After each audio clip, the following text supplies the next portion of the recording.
Hey, Megan, how are you doing? It's been a long time since we last spoke. I was just wondering if you were well. Carl? Yeah, it really has been a long time. I'm fine. I'm doing much better without you. So, what do you want? You've got a lot of nerve talking to me after everything you did. It's already been months since you left, and you suddenly want to have a chat? Just to let you know, I'm not interested in catching up or making up with you. I just want to know how you've been recently, that's all. You don't have to be so defensive. You must be feeling lonely living all by yourself in that house without me, right? You can't have completely forgotten about me already. Lonely? That's a great joke. I stopped feeling lonely 3 seconds after you walked out the door. Honestly, I felt more angry and sad. But it's already been months. I'm not sad about you anymore. I'm disappointed and still angry enough to not want to have anything to do with you. But otherwise, I'm doing really well. I'm grateful to our lawyers that our divorce went so smoothly and that it was all over so quickly. Thanks to that, I didn't have to meet you in court as often as I expected. Alright, I'm kinda shocked. I thought that you would still feel something for me. I mean, it's only been 6 months, you know? You can't have gotten over me that quickly, can you? I kinda feel like we've really grown apart. I feel like there's a massive distance between us now. We used to be husband and wife, and we were in love. And we lived together, ate dinner together. But look at us now. We're so far apart. Huh? What's your point, Carl?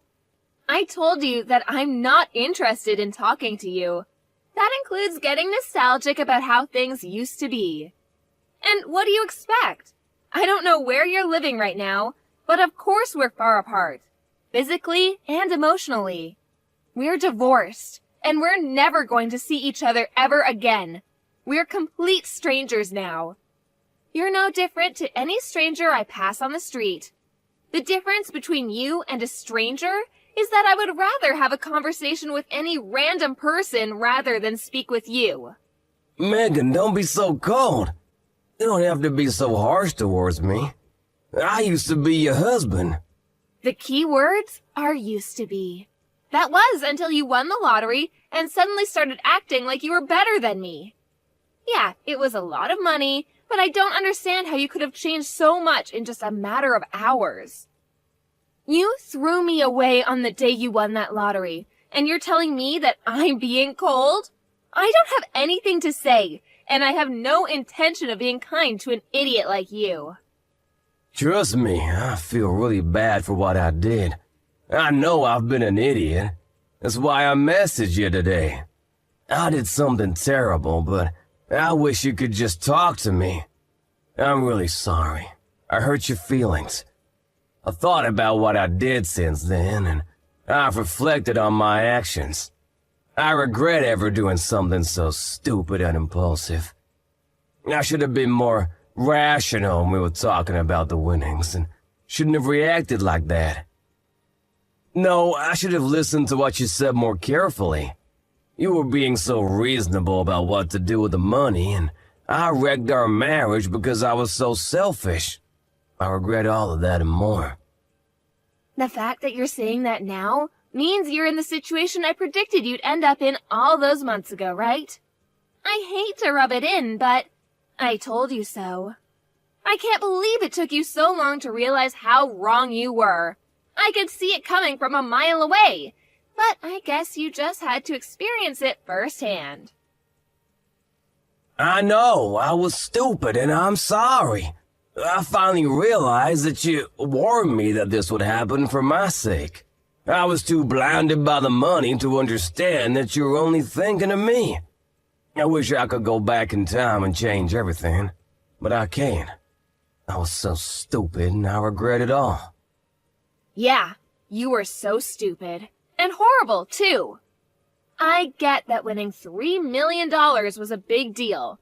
It's a lot of money, and it's not every day that such a large amount of money comes into hand. I think anyone would panic and get big ideas about how they want to spend their newfound fortune. I was pretty shocked, too, And I won't lie, I thought about all the amazing things we could buy too. But the way you reacted was abnormal. Once you knew you had the winning ticket, nothing else mattered to you. You only cared about yourself and the money. I wasn't thinking straight. It was like I was in a dream state. I couldn't help myself. All I suggested was that we should be sensible with how we spend the money and save as much of it as possible for our future together. And keep some money aside in case we had children. I wasn't planning on taking anything from you, and I made no mention of spending it all by myself. But you started raving. Shouting at me that it was your money and that I wasn't allowed to touch a single cent. That it was for you to use the way you wanted to spend it. I never intended to take anything from you, but that's what you assumed. And suddenly, poof, like magic, you were gone, along with the money. You didn't even answer my messages until you sent me the divorce papers. And even then, you only replied that you would give me alimony if I signed the papers. We had been together for 3 years, but all that went down the drain when you got that money and turned into a completely different man.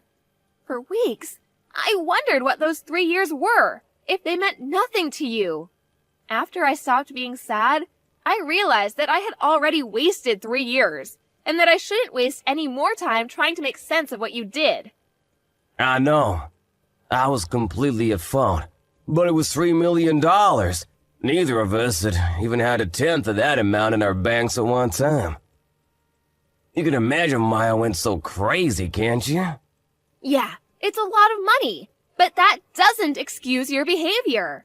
You ranted at me that my parents might come and beg you for money because they're so poor and that you couldn't trust anyone anymore. You were insulting me and my family with every word you said.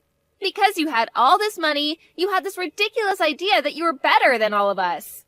I never knew you could be so hurtful and obnoxious, and I was shocked that you could change so easily because of some money. I don't know what got into me. I don't really know why I said any of that. Well, I didn't mean it, you know that, don't you? I regret everything I did and said after that. I wish I could take it all back. Really? It sounded like you meant it at the time. Don't try and run away from what you did. It's way too late for you to start begging me for forgiveness. I couldn't care any less about how guilty you feel. Your feeling bad isn't going to change anything. Anyway, what do you want? Let's get this over with. What are you talking about? There's a reason why you messaged me today, isn't there? I know you didn't just message me so that you could apologize. No, I really was worried about you. I wanted to show you that it changed and felt bad about what I did. I guess I also wanted to find out what you did with the money I gave you when we divorced. I was just curious about how you spent it, that's all. Money? That's what you're interested in? You're talking about the lump sum of money you gave me, right? You chose to give me that money instead of sending me regular payments of alimony because you didn't want to risk having to send me alimony payments for the rest of your life, if I remember correctly. Yeah, that money. I gave you $200,000, didn't I? Yeah, you did. What about it? What did you do with it?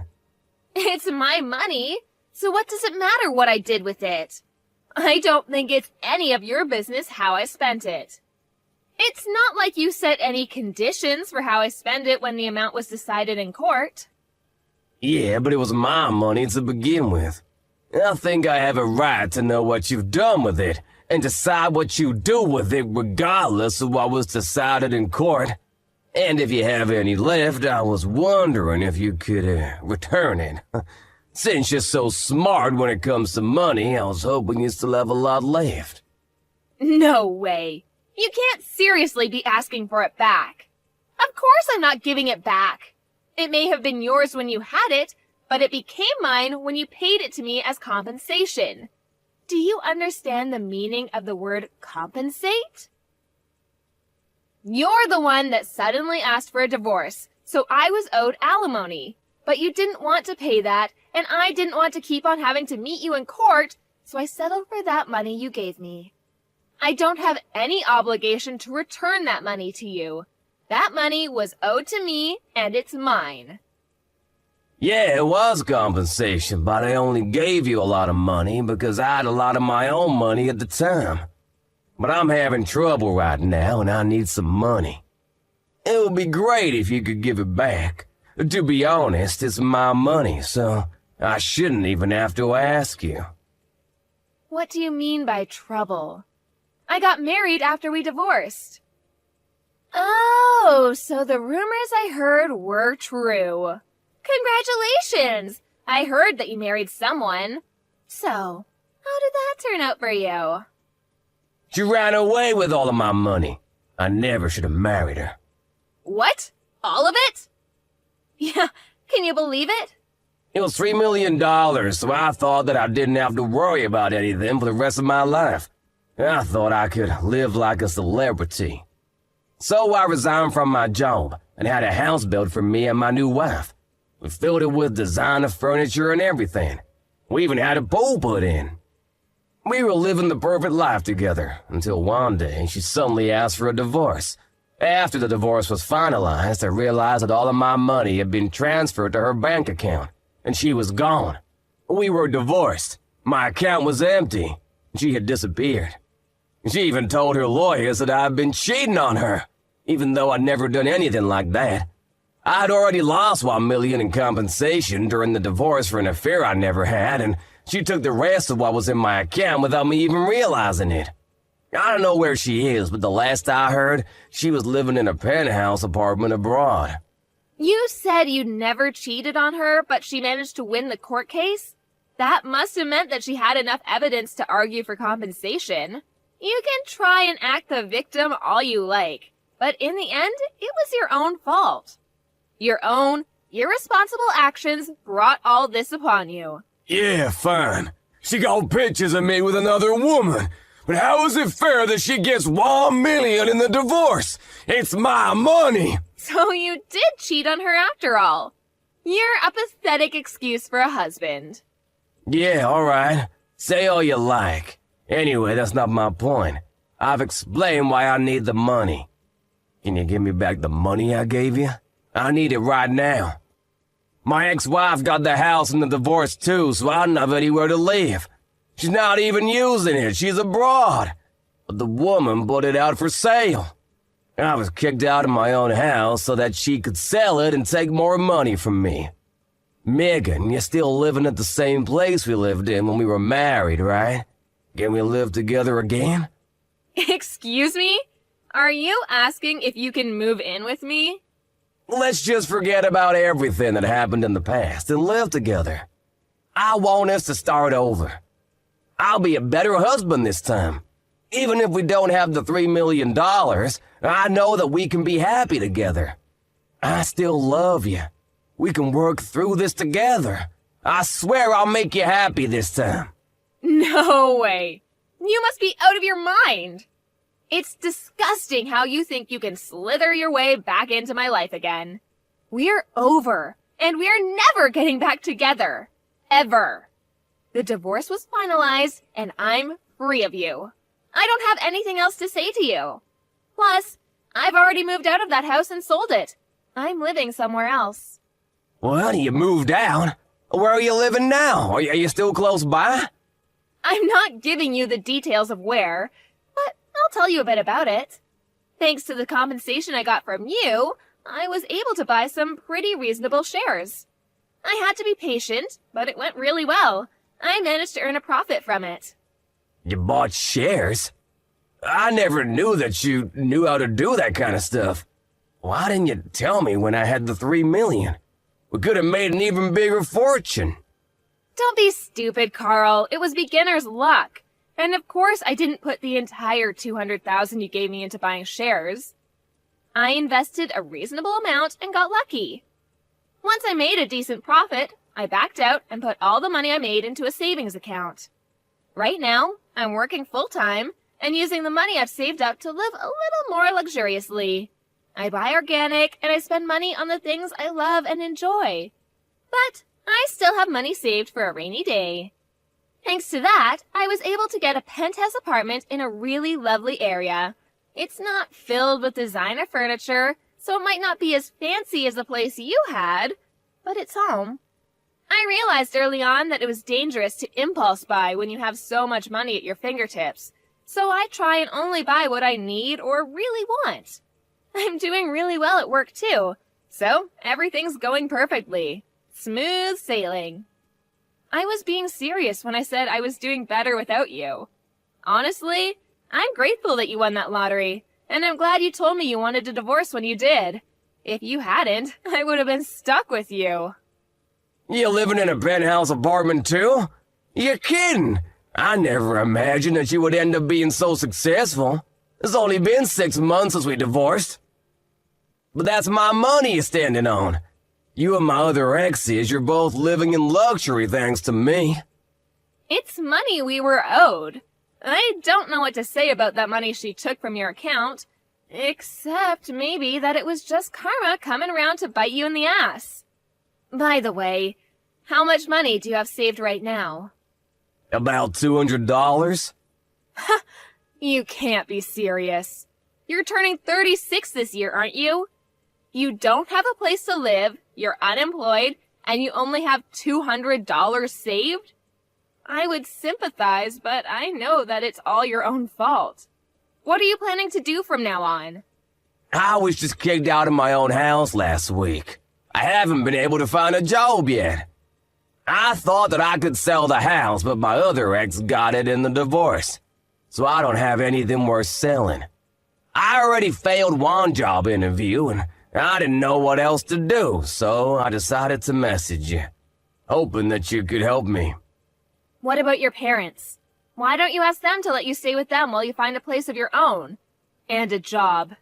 Some idiots in my parents' neighborhood found out that I won $3 million and started harassing my parents. Most of it was really childish, you know, throwing toilet paper around, but they were getting death threats in the mail and stuff too. Some magazines were asking for interviews non-stop. My parents ended up moving away and they cut ties with me. I need your help, Megan. I don't have anyone else. You're the idiot, Carl. That's the main reason why I warned you about bragging about your win to everyone. Just because you won $3 million doesn't make you better than everyone else. I told you that you shouldn't get carried away, didn't I? But you didn't listen, and you lost a lot of friends and made a lot of enemies in the process. I know. I regret a lot of what I did. I regret not listening to you the most, because none of this would have happened if I just did as you said. That's why I want to get back together again. I need you to keep me in check. Sorry, Carl, but I'm not interested in being your babysitter. We're never getting back together. There's not even a 1% chance of it happening. Why not? I'm not asking you to be my babysitter. I want us to be husband and wife again. We didn't get divorced because we stopped loving each other. You still love me, don't you? We can get back together again. You must be joking. You're the only one that thinks we still have a chance. I don't know whether you do actually still have any feelings for me, or if you're just saying all this because you want money. But either way, it doesn't change how I feel about you. The second you said you wanted a divorce, I hated you from the bottom of my heart. You chose your money over me. You made that really clear during the divorce. Now, I'm indifferent. I couldn't care less about what happens to you. Don't say that. That hurts more than being told you hate me. Please, I'm begging you for help. Could you at least have some pity for me? I need your help. We used to be married, remember? We spent 3 years living in the same house. We can forget about everything and start new together. No thanks. You're the one that asked for a divorce despite the 3 years we spent together. So don't bring it up as a reason to get back together. Then could you at least lend me some money? That's all I asked for. You said you've got money saved up. You can spare some, can't you? You made that money because of the money I gave you. You owe me. Come on. I don't even have a place to live.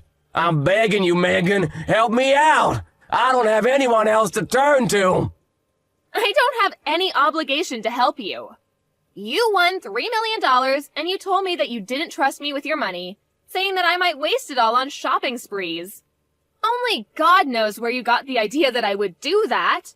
You said you wanted to spend it how you liked and demanded I sign the divorce papers. And you left, taking all your money with you. Well, I'm telling you now that I'm free to spend the money I have however I like, including the money I got as compensation. I don't have a single cent to give you. Then what am I supposed to do? The reason why you have so much money right now is because of the money I gave you. Don't you feel any gratitude towards me? You could at least give something back as thanks. It's not fair that you're living in a penthouse apartment and have money saved and still have a job. I don't have anything. How can I accept that? Why should I care whether you accept it or not? You were living in a house filled with designer items and lived the celebrity life for a few months, didn't you? I hear that your new wife was quite beautiful, too. You didn't have to work and spent your days relaxing, sleeping, and eating, I guess. Do you remember what you told me when you left me? You said that you were rich and that you deserved better than a boring old woman like me, even though we're the same age. Even though you would be just as boring without that money. You said that you were going to find someone younger and prettier, someone that would suit your newfound fortune. Did you think I would forget that you said that? I don't remember saying anything like that at all. But I'm sorry. I really am. I wasn't myself then.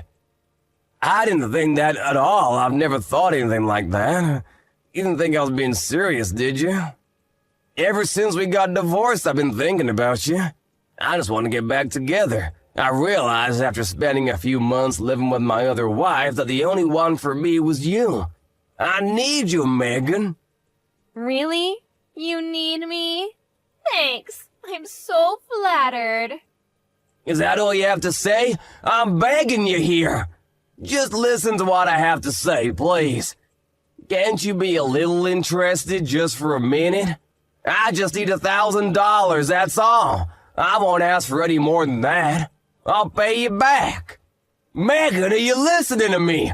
If I have $1,000, I can buy lottery tickets again.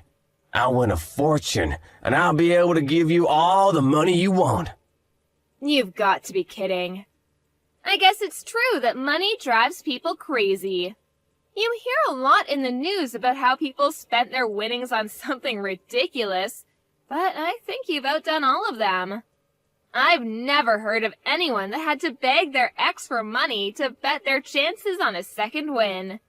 If you think that's the way out of your problems, then there's no helping you. What do you mean there's no helping me? You can help me. I just need money. We can fix everything if we get back together and help each other through this. I want to start over with you. I love you. Don't you love me back? Don't you feel sorry for me? You don't love me. You just love that I have something you don't. My money. And I don't need anything to be fixed. My life is great as it is now. It's not perfect yet, but you're not the one that will make it perfect.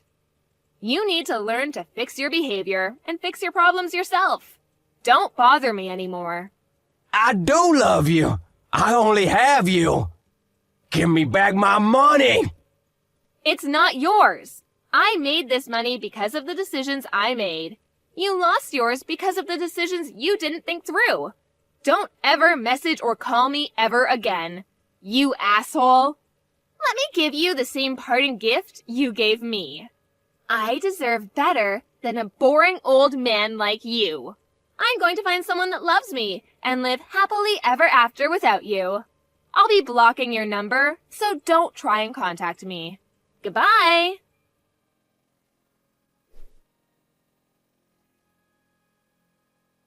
After that, Megan blocked Carl's number and blocked him on all of the social networking they were connected on.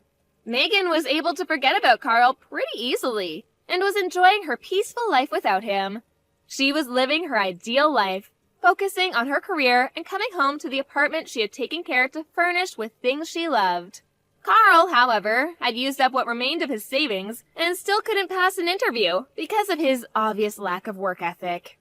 He didn't change his attitude and blamed the interviewers for not passing him. As a result, he started borrowing money from loan sharks, and with that money, he began gambling at his nearest casino. Of course, it wasn't that easy to make a fortune, and the gambling only made his debt bigger and bigger. He was digging his own grave, but he still didn't change his attitude. After realizing how big his debt had gotten, he became desperate. But instead of trying for another job interview, he tried to steal money from a convenience store and was caught by the police. Megan found out about Carl's arrest on the morning news, but was too indifferent to care. She only remarked that money really does drive people crazy, and went on about her day as she usually would. Carl was just another stranger to her now.